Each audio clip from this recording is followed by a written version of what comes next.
сегодня в интернете набирает большую популярность петиция о запрете абортов. Вы бы подписали? Я бы, да. Почему? Надо повышать демографию страны. Ой, это я даже не знаю, как вам сказать. Вообще-то, может, и да. Да. Я сама второго ребенка сейчас жду, потому что я против, и все, это где-то убийство считается. Я бы подписала. А почему? А потому что надо детей. Все, Повышать демографию? да, обязательно. Ни в коем случае. А почему? Потому что это право женщины, что и делать с собой. Такого феминист. Против абортов? Как это? Потому что, во-первых, большой грех. Убивается маленький младенец в чреве, он уже живой.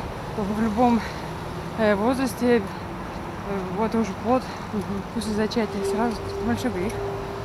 А как же там по социальным показаниям? Ну, я верующий человек, я думаю, что Господь бы все устроил. Да. Потому что это нельзя так делать.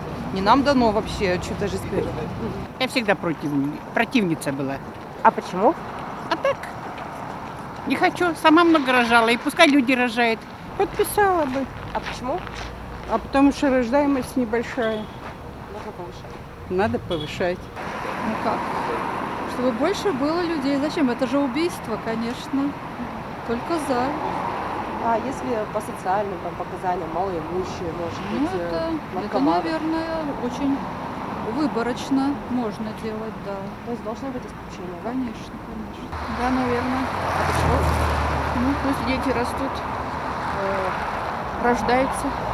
Повышать рождаемость, Да. конечно. Подписать ты подписала, в жизни всякое бывает. То есть можно оставить за женщиной право выбора. Конечно.